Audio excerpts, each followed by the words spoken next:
Hello everyone, I'm Dr. Isha and in today's lecture we'll discuss about emotional intelligence. Okay, so what is emotional intelligence? It is basically a type, you can say an ability to understand, to use and to manage your own emotions in a positive outcome. Okay, when you manage your emotions in a positive way, it will yield an favorable outcome. So manage that so that you can be relieved from your stress point of view. You can have a communication effectively. Also, you can empathize with others and help them to overcome the challenges and as well as help yourself to infuse in to diffuse the conflicts arising around you. So basically, emotional intelligence makes you strength gives you strength internally as well as externally as well. Okay, so it is a by you can say it is a by type of condition where you are getting implicit as well as explicit values when you are quite emotionally intelligent. Okay, so before heading to our topic, let's discuss something that in our new course, which is exclusively for English medium students, here we'll provide you entire course of preliminary examinations and mains in English, that too in recorded lecture format along with some test series where your writing skills will be enhanced. We'll also give some separate, we are also having some separate test series for your preliminary examinations. So once you purchase this course, you will be added to our Telegram group where all the students can talk and avail the facilities, can talk and interact with our faculties, as well as there are regular doubt clearing sections where you can strengthen your preparation along with the guidance. Okay, so if you like to purchase the courses, you have to just avail on the code RAISHA and you can avail a discount of rupees 500 on our Raksha Academy. So subscribe it and rest of the informations are given in the description box. So now head to our topic, which was emotional intelligence.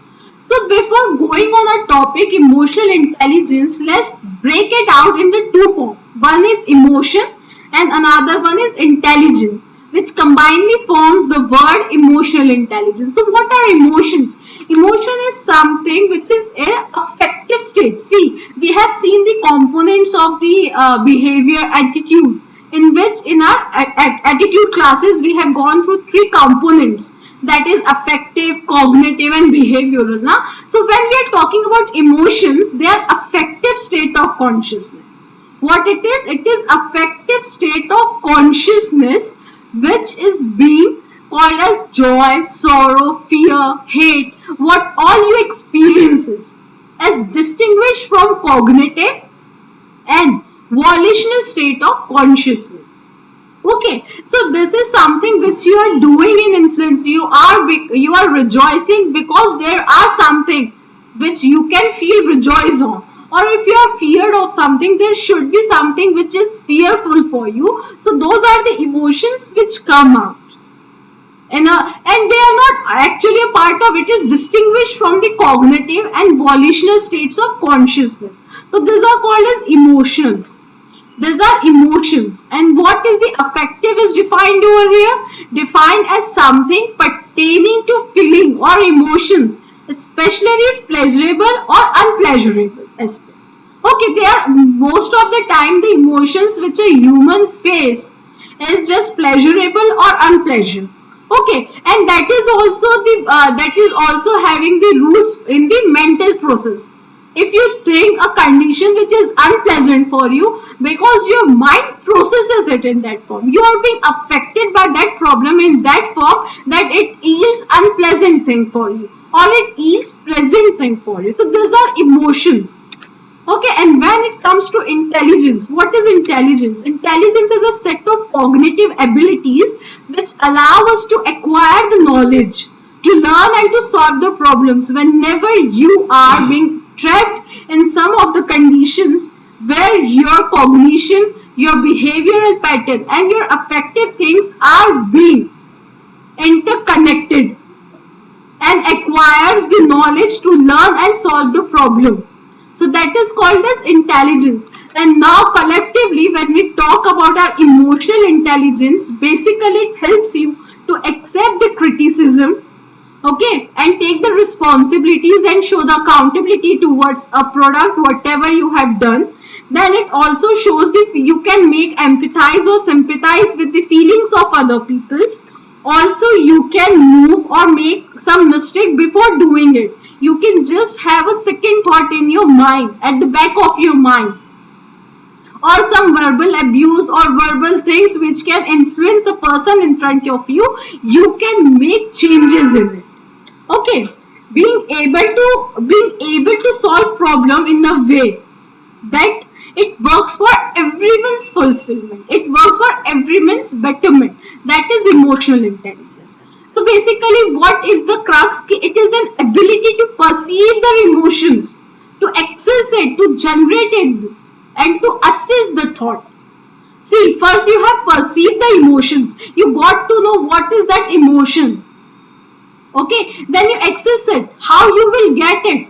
Now your mind is knowing, your cognitive thing is knowing the perceive.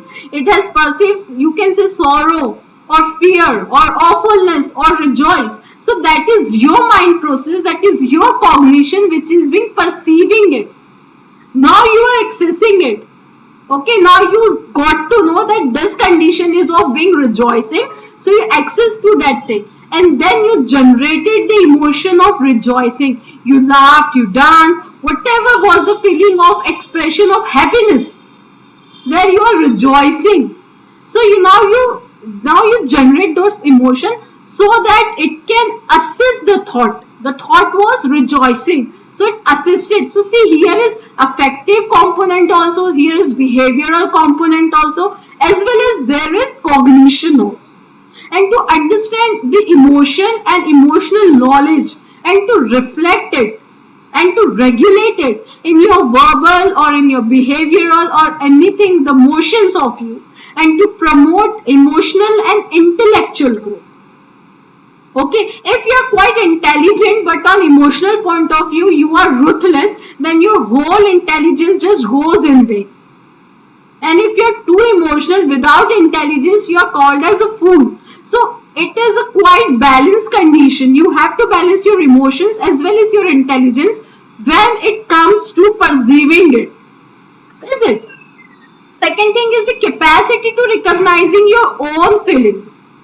See, one is emotional intelligence, one is the when you can empathize with others. You can sympathize with those people's pain, their suffering.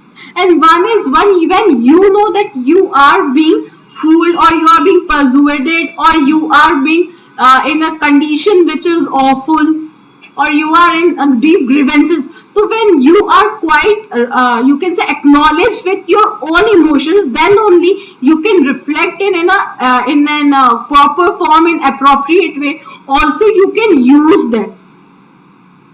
Okay, if when you are quite intellectual, to quite aware about oneself, then only you can make other people, or then only you can show some empathy towards them. So it is a capacity for recognizing your own feeling and those of others, for recognizing those of others, for motivating ourselves and others, managing emotions well in ourselves and in our relationships. Okay, so these are some you can say psychologists, some great scientists who have given their thoughts regarding emotional intelligence. The first one is given by Mayer and Salovey, and the second one is given by Goldman. Okay, so abridgedly, the crux of all this discussion comes that an attribute such as understanding one's feeling, empathy, and regulation of emotions to enhance one's life. You can enhance your relationship, your personal, your public relationship, your social relationship. You can make the bonds more stronger when you are emotionally intelligent. You know the tone, the words, the expressions, the way of the page, everything just matters a lot when it comes to verbal or motion things. Your expression, your everything matters. And when they all are coordinated together, it makes a person emotionally intelligent.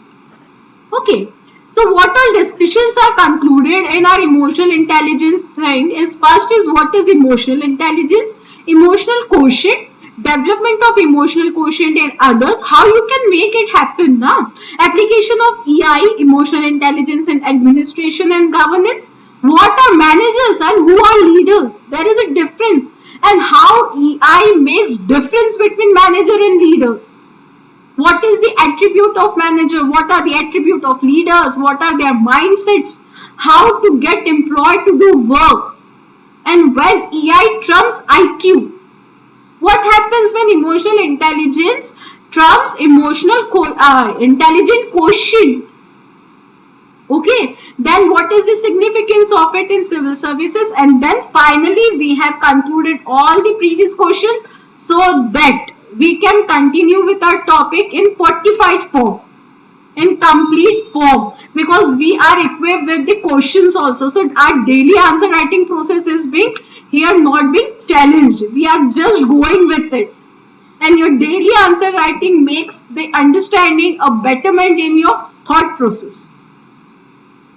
So on the day when you are actually working for your mains or actually writing your mains, your thought process becomes so swift that your answers, your verbs, your vocabulary all just come in a flow. And everything goes so swiftly because without any, you can say, exertion over it. So this process should be a perpetual thing towards your entire journey of PCS. Okay, now here comes a Goleman's model. Who is Goleman? In this lecture, in here we have gone through. Okay, Goleman. So what he was saying recognizing your own feeling and others' feeling. That will make you emotionally intelligent. Your personal thing and your thing with your public or the immediate environment around you. This will somewhere help you to become emotionally intelligent. To motivate yourself for managing the emotions as well. And in others also, so that you can make a strengthful and a useful relationship with everyone. Okay, so somewhere it will somewhere yield something which is good in you. So how emotional intelligence is being made, or how an emotional intelligent person possesses, is interpersonal and intrapersonal skills. Interpersonal, here you need two persons. The second entity is also important over here. The second entity, the person sitting next to you. The interpersonal, here it is a dialogue form. Okay, then it comes to intrapersonal, which is within you. It is monotonous, but still it is in a dialogue form with you and your conscience. An interperson is between two persons. When two persons are being quite in a debate or in a discussion, and a deep discussion regarding the emotion, intelligence, emotions, what is intellectual power, and everything, that is intrapersonal discussion. And when you with yourself is talking about your conscience, your emotions, your drawbacks, your ruthlessness, or your quite keen nature, or your humbleness, then you are talking about your own thing, that is intrapersonal thing. So when you talk just inside you before saying something to others. In Hindi we used to say कि हमें सोचकर बोलना चाहिए. अब बोलने से पहले दो बार खुद में सोचना चाहिए कि जो हम कह रहे हैं उससे सामने वाले पे क्या असर है. That is intrapersonal thing. And when you say it to other, it becomes interpersonal. And the words, the framing and everything is quite good. It will make you emotionally intelligent. But when any of the thing, any of the tone or shear or pitch or expression or the verbal use, the words, if any of the thing is being lacking over there, you are lacking your emotional intelligence. And if any of the thing is missing, then you are lacking emotional intelligence. And if everything is missing, then you are emotional fool on that place. So Goleman says that you should be inculcating interpersonal and intrapersonal skills in you, and that is very much important when it comes to in your you say interview part, because they are asking you, the case is like you are SDM of this region. Okay, now there is rights over there, or you can say there is some agitation on the communities. And there is some gender discrimination or some gender regarded agitation arises in your area, or caste agitation, anything which is there. Now how you will maintain those harmony over there? How you will make the condition fall back to the peace?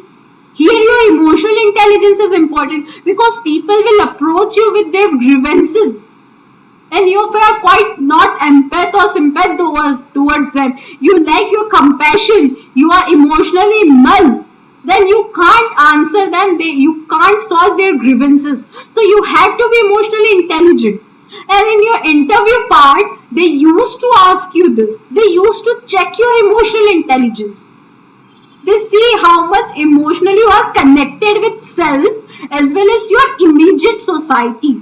How much you are connected with your culture, your religion, everything. They just see all the emotional aspect that a society feels inside you. They are just seeing a small specimen of the entire society within you. That's why we have to understand the emotional intelligence in a quite depth, because it is helping you in your mains as well as in your interview sessions also. Okay, they are seeing each and every aspect of a human in you. Yeah, they are just taking you as an idle man to be dropping as a bureaucrat in this society, who will work for the upliftment of it. Okay, it's not always the weaker section, but also the middle section and the whosoever are deprived ones. So you should be emotionally quite firm and intelligent. It's not about you are quite too emotional or quite too practical. How much you are balanced on it. That is something which is called a gem of a bureaucrat, a true bureaucrat. Okay, that's why it is. And yes, emotional intelligence is being checked in your entire procedure of becoming an aspirant to a bureaucrat, because there are a lot of problems which you will face in an year-long condition. The 365 days जो span है, that span of 365 days, each and every day is different in its own form. So there your emotional intelligence is being checked. There are days of grievances, sorrow, fear, rejoice, love, everything will be there, and how you managed everything, how you packed up in a bundle of success, then that is how is being checked when you go for your interview service, for your interview exams. Okay, and then finally they throw you to the academy and then you come out like a bureaucrat. So that is the thing. That's why emotional intelligence is quite important thing to understand. And why there is need of AI in bureaucracies? Yeah, what is the future of AI in bureaucracies? This is the question which is being asked each and every time in your interview or in your mails. Because now we are living in a digitalized age.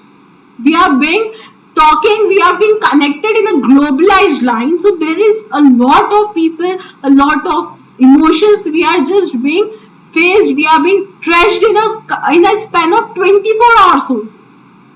On the media, on the social media, there are n number of emotions that are being trashed on us when we are just in a day of 24 hours. So when we are as a bureaucrat, when we are bureaucrat sitting on that chair, we are being trashed by each and everything. It's not always about administration. If you go for the security services, the policies, there are everything, there are a lot of things over there. And when we are globalized, when we are digitalized, the emotions are being soaked. Emotions are soaked. And to make it overcome this soakness of emotion, to make it flow thoroughly in this entire system, you have to be emotionally intelligent. See, in today's pandemic area, in fact, the judiciary system is also becoming digitalized. Now the courts are taking its sessions on the digitalized platform. Now, so if there is no emotional intelligence, if the judge or the lawyers are not emotionally intelligent, how come they can differentiate between a culprit and victim?